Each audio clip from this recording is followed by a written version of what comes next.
Hello everybody, my name is Necroxis, and today I'm going to make a little channel history and do my first Top X video. I've been doing a lot of reflection about the lore of Warcraft lately, and decided that I'd share my favorite characters to get back into the swing of things, seeing as we haven't done a straight video like this in quite a while. So, let's get started with my top 5 favorite Warcraft characters. I'm sure most of you who have watched me for a while could probably guess most of the people on this list. Here's a fun game. Post the top 5 you think I'm going to pick before watching, and then see how well you can predict my consistency. Coming in at number 5 is the leader of the Blood Elves, the Regent Lord himself, Lor'themar Theron. I've always had a certain soft spot for leaders who are thrust into the role of leadership, but don't actually want it themselves. So when Lor'themar sprung up in Burning Crusade as the reluctant leader of the Blood Elves, I was instantly intrigued. In fact, I really enjoyed the entire storyline dynamic of the Blood Elves in the Burning Crusade. The idea originally that they were unsure what had become of Kael'thas, and were awaiting his return to take them to Outland and indulge in all the magic they could, only to turn around and be betrayed by him, and have Muru stolen by his fell Blood Elves. The redemption of the Blood Knights and the Blood Elves as a whole was a pretty great storyline during a time where complete, well-rounded stories were few and far in between in World of Warcraft. Lor'themar specifically always stood out to me as a favorite due to his no-nonsense attitude, which fits perfectly with his backstory as a Regent Lord. Not a king or even a true ruler, multiple times Lor'themar finds the idea that he's some kind of unilateral leader of the Blood Elves distasteful, and his pragmatism stemmed from just trying to hold his fledgling faction together. This allowed other interesting Blood Elven characters like Romath or Lady Liadrin, another one of my favorites, to emerge as equally important members of the Blood Elves. In a broad story where usually only one or two characters of a race are given actual true story importance, Lor'themar's interesting stance lends itself well to Blizzard bringing in new and interesting Blood Elven characters, or shoring up those who weren't as developed, like Aethys Sunreaver. However, if I'm being honest, even though Lor'themar's introduction and small role in Burning Crusade was interesting to me, it wasn't until much later in Mists of Pandaria that my love of him was cemented. Hell, I made an entire half-an-hour video about the guy after his appearance in Mists of Pandaria. While it was true that he did participate in a few things between Burning Crusade and Mists of Pandaria, such as the cleansing of Quel'Dalar or showing up to fight the Amani in Cataclysm, Mists of Pandaria saw Lor'themar become the true, fully developed and awesome character that he is now. Having the Blood Elves and Lor'themar leading the main group of Horde during the Landfall campaign was unexpected but ultimately very satisfying. Once again, Lor'themar's pragmatism is in full display as he openly argues against Garrosh Hellscream during a time when doing so was becoming increasingly dangerous. Lor'themar repeatedly talks about not throwing away the lives of his people for Garrosh's war effort. Yet I think a lot of pro-Blood Elf, or at the very least anti-Alliance players, seem to not remember that Lor'themar flat out compared Garrosh to Grand Marshal Garithos several times, a human who was racist against the Blood Elves and Kael'thas, and was willing to throw away all of their lives to fight the Scourge. Are you seeing a theme here? Lor'themar's pragmatism is so appealing to me. It serves him and the Blood Elves very well during his tenure as leader, culminating with the revelation that he was actually planning on leaving the Horde and joining the Alliance due to Garrosh's warmongering. And then Lor'themar's story comes full circle, and he admits he might have to become war chief after all due to Garrosh slowly causing the destruction of the Horde from within. Finally, couple this with the eventual fed-up response telling Sylvanas to piss off after she keeps trying to guilt-trip him into supporting her agenda, and Lor'themar sealed his place as one of my favorite characters in all of Warcraft lore. At number 4, we have the new King of Stormwind, Anduin Wrynn. I have to admit, I was intrigued to hear about Anduin when he was first given story prominence, and wasn't, just standing in Stormwind and being manipulated by Onyxia, disguised as Lady Katrana Prestor. However, for all of Cataclysm, he served mostly as the whiny little kid that was wagging his finger in everyone's face about how they're not being good enough. And honestly, I really disliked Anduin in that period of time. It's one thing to say something, but it's another to do something. And this is when Anduin really earned my respect. Throughout all of Mists of Pandaria, he is actively participating in what is going on, getting his hands dirty, standing up for what he believes in, whether it's refusing to go back to Stormwind so we could study the healing waters of the Vale of Eternal Blossoms, to wanting to help the Pandaren survive the Horde and the Alliance invasion of the homeland. Anduin has proven that once he gets a bit older, he's willing to get his hands dirty and do the necessary work to hold up his ideology. What cemented Anduin as awesome to me was him searching for the harmonic mallet so he could counteract the effects of the divine bell. There aren't many events in World of Warcraft that I would put above Anduin standing up to Garrosh on his own in terms of pure awesomeness, and it almost resulted in his death. And from a behind-the-scenes perspective, it sounded like the original story was that Anduin was going to die, but player reaction to Anduin's badassery made Blizzard keep him alive, in addition to Christie Golden's awesome portrayals of him in the novels. And while he doesn't appear in Warlords of Draenor, if I was wavering on my love of Anduin, his role in the comic Son of the Wolf dissuaded any conflicted feelings I had. When his father Varian dies to allow us to escape the Broken Shore, I was not sure Anduin was ready to take up his mantle as king. However, seeing him holding Charlemagne, with the Dreadlord that had been sent to assassinate him, single-handedly defeated by him, spurred an emotional response in me. You can find the video of me reacting to this moment on my channel, but when Anduin tells the Dreadlord that the wolf is gone, I am the light that remains, and destroys the Dreadlord in a single strike, I legitimately started to cry. In this moment, Anduin has made me feel something I hadn't in a long time. Pride in the Alliance. This is what it means to be the fucking Alliance. And seeing that Anduin Wrynn one day will lead the army of light, composed of all the races of Azeroth against the Burning Legion, gave me pride in the faction that I've played and supported for almost 12 years. Anduin is the perfect example of a character whose long-term development culminated in a truly fantastic character, one whom I am intensely interested in seeing which ways he's involved with the rest of the Legion storyline. Oh, and then him being a Dreadlord all along was pretty nifty too. At number 3, we have the person whom I and plenty of other people ship Anduin Wrynn with, the cocksure and mysterious Black Dragon Wrathion. Let me be frank, folks, before Warlords of Draenor saw Gul'dan's return, Wrathion was my absolute favorite character in the lore. I believe that Wrathion was the successful, truly neutral anti-hero that they tried, and I believe failed, to make Illidan Stormrage's character achieve.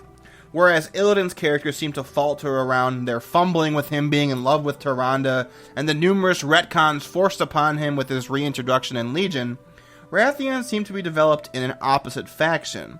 Whereas Illidan was obviously created with a large template of characteristics, goals, and wants, and then Blizzard found themselves unable to naturally place these things into specific storyline roles, resulting in seemingly wild character swings that seemed nonsensical, Wrathion was developed in the opposite faction. True, if you look at the 3 people I've talked about so far, Lor'themar, Anduin, and Wrathion, you'll notice a pattern here. All 3 were created with very little, or none at all in Wrathion's case, base development, only a template that they could develop later. And in all 3 cases, Blizzard has repeatedly mentioned they were developed with no real true major role in the story in mind, but just to flesh out the game world. It's not until later where they were able to fill a very important niche and all of these characters came into their own. And unlike Illidan, none of these 3 mentioned so far are muddled down in a mess of contradictions and nonsensical decisions. But back to Wrathion, even before his introduction, before we even knew his name, he was great. For all the flack that Cataclysm gets, rightly or not, I have always believed it deserves far more credit for the small, contained, interesting stories they peppered throughout the entire revamp of the 1 through 60 experience. From the entire Southern Barrens storyline to the Swamp of Sorrows, basically being a callback to Warcraft 2, and then with Wrathion, Cataclysm has many small moments that you may have overlooked, but returning and examining them were actually pretty great contained stories. The entire idea of cleansing a black dragon in the face of what Deathwing was doing at the time made perfect sense for the Red Dragon flight. And the eventual revelation that they wanted to use Wrathion as their pawn was also right up the alley of a dragon's mannerisms. Wrathion is a cold, calculating, and powerful character who does what he does for the good of Azeroth, even if it's in his own way that we don't agree with. His systematic dismantling of the Black Dragonflight's remnants in the legendary Rogue questline was a thing of brilliance, including him eventually turning on and killing his own bodyguard and burning down Ravenholt Manor in the process. It cemented Wrathion as a character who didn't take crap from anybody and would ruthlessly counterattack those who posed a threat to him.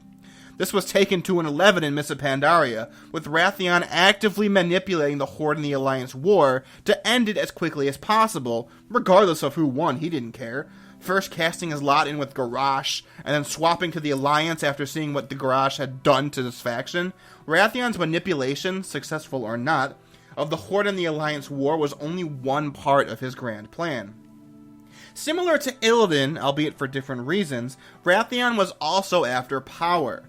And power he did get, between the sigils of magical might from Mogu, the power of the Thunder King himself, and the blessings of the August Celestials.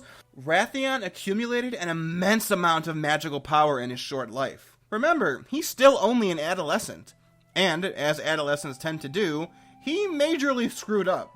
You see, his entire plan has always been about preparing Azeroth for the return of the Burning Legion so we could survive and fight back against it and ultimately win. And he was assured in his own mind that the Legion was coming back. Trying to end the Horde and Alliance war, gathering all his magical might. Everything he did was to stop the Legion's return. But he made a fatal mistake. After Garrosh was brought to justice, it was on Wrathion's orders that Kairos Dormu freed him and took him to the alternate Draenor. Wrathion was planning on Garrosh raising an orc army to return to our Azeroth and defend it against the Legion. But Garrosh's petty vengeance won out. He killed Kairos and invaded Azeroth instead with the Iron Horde. And in defense of Azeroth, Khadgar, along with the heroes of the Horde and the Alliance, traveled to the alternate Draenor to stop him. There, they made the fatal mistake of freeing Gul'dan from his prison, which was empowering the Dark Portal. This would set into motion the chain of events leading to the alternate Gul'dan usurping control of the Iron Horde from Grom Hellscream and redirecting its efforts to invade our Azeroth. And despite Archimonde's death, Gul'dan managed to escape to our Azeroth and open the portal at the Tomb of Sargeras. All along, it was Wrathion himself who would cause the Legion's return. And only because he was so paranoid that they would return that he went to desperate lengths to try and prepare Azeroth to fight it.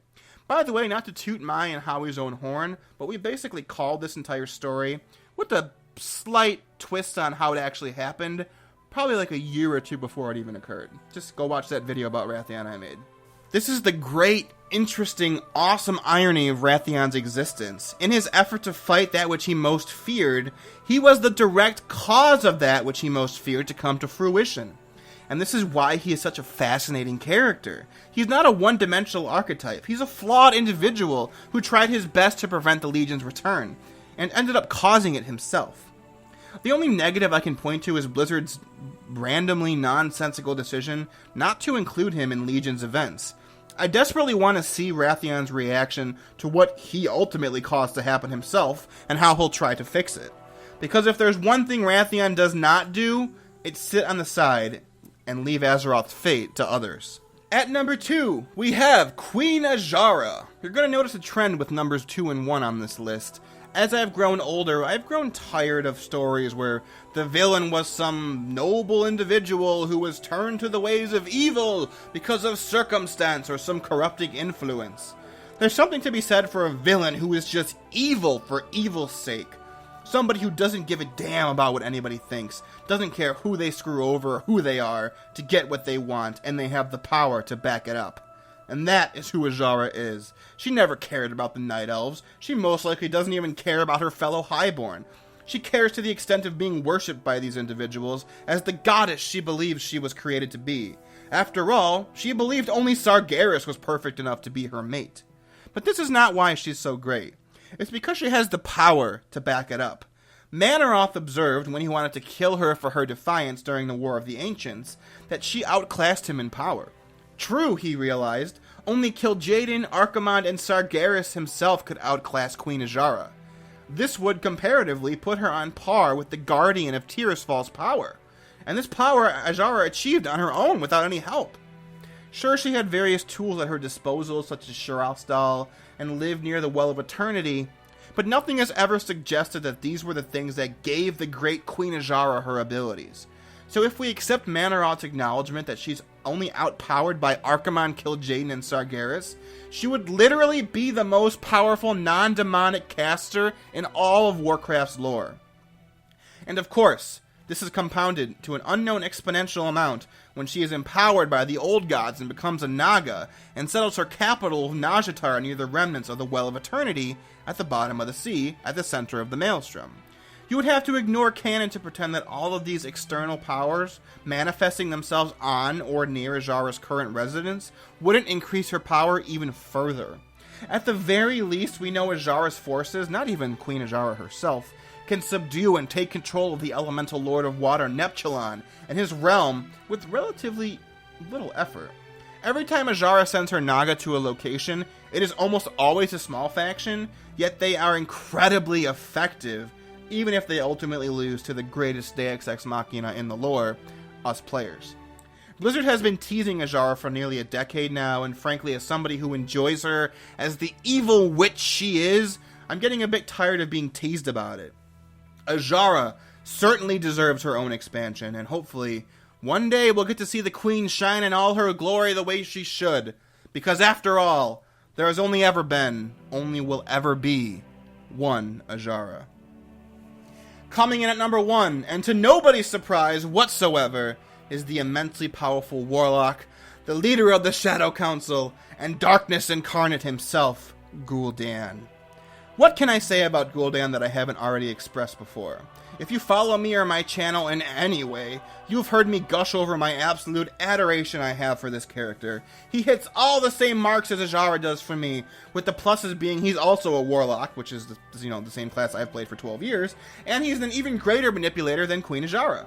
He's a genius, he's nefarious, he's a powerful manipulator who gets his way, not through brute force, but through political manipulation and straight raw power. You might be asking if I'm differentiating between the alternate or the main universe Gul'dan, and I suppose I am, but only because while I love both of them, alternate universes Gul'dan has accomplished more, and I think I love him a little more. However, the one up that the main universe Gul'dan has on the alternate one is his fate. The main universe Gul'dan's fate is perfect, and the only stain on the alternate universe Gul'dan's resume is the fact that Blizzard is making him Hulk out in the final phase of his boss fight in the Nighthold raid, which is completely out of character for him. It's exactly the same way as the Joker was as the final boss in Arkham Asylum when he hulks out to fight Batman. Very out of character and nonsensical. As I've said earlier, I am instantly drawn to characters that are unequivocally evil because they can be. And holy hell is Gul'dan evil, and I love it. He willingly, and even enthusiastically, enslaves his entire race to gain the power of the Legion. Even before his alternate universe's appeal, the ripple effect of Gul'dan's actions have spread throughout the entire Warcraft universe before the first game even came out. Cursing the orcs and changing their skin color green, destroying Shadowmoon Valley and cutting the orcs off from the elements, working with Medivh to open the Dark Portal and invade Azeroth, killing Durotan and Dranka, raising the Tomb of Sargeras, and countless other events. If you turn on World of Warcraft, chances are, regardless of where you are, you will find something that happened because of Gul'dan. Hell, he essentially caused the entire storyline of the game series itself. And this continues with his alternate universe's actions. As I have said before, I think perhaps the only reason we actually went back to Draenor was so Blizzard could try and logic a reason in their brains to bring back the arguable best, worst character in their lore's history. And bring him back they certainly did. Regardless of how you or I feel about Warlords of Draenor or Legion, I will fight anybody who says Gul'dan wasn't done perfectly. He was nailed down in every possible way as perfectly as they could have. From his pre-Warlords of Draenor lore about destroying his home clan for outcasting him, to his entire manipulative role in Warlords of Draenor, to usurping the control of the Iron Horde, and later opening the portal at the Tomb of Sargeras.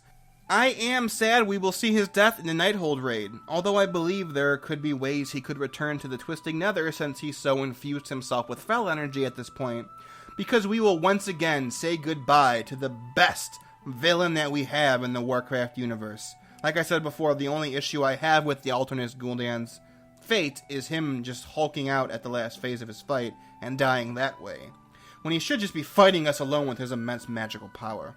Magic as a concept in fantasy has appealed to me for as long as I can remember, because it didn't matter how strong or fast you were, magic was this amazing, ethereal, powerful force of nature or the universe that anybody could wield. Whether they were the diminutive Vivi from Final Fantasy IX, the geeky Genis from Tales of Symphonia, or the crippled alternate Gul'dan from Warcraft, magic was the great equalizer. Maybe it was because I was never that athletic, and instead was the nerdy kid, but seeing the magically powerful characters outmaneuver the cocky, brawny characters, much like Grom is entirely outplayed by Gul'dan in the entirety of Lords of Draenor, that always put a smile on my face. It reinforced the idea that intelligence, above brawn in most cases, is a trait that one should strive for more. Farewell, Gul'dan. I doubt we'll ever have a villain even half as awesome and impactful as you show up in World of Warcraft again. And so there we have it. Thanks for letting me gush over my favorite characters for this long, guys. How accurately did you predict my choices? And what are your top 5 and why? I absolutely adore learning who y'all love and why you do. If you guys found this video interesting or informative, feel free to give the video a like. And if you want to be notified when I upload more videos like this, feel free to subscribe. However, the greatest way you can help me out, if you so choose to, is to share my videos with people you think would find them interesting. I am always looking to introduce more people to the lore, so if I can do that with even one more person, this whole YouTube thing will be worth it. Thanks for watching, everybody. I'll see you for whatever we have coming next. Stay awesome, and yeah, farewell.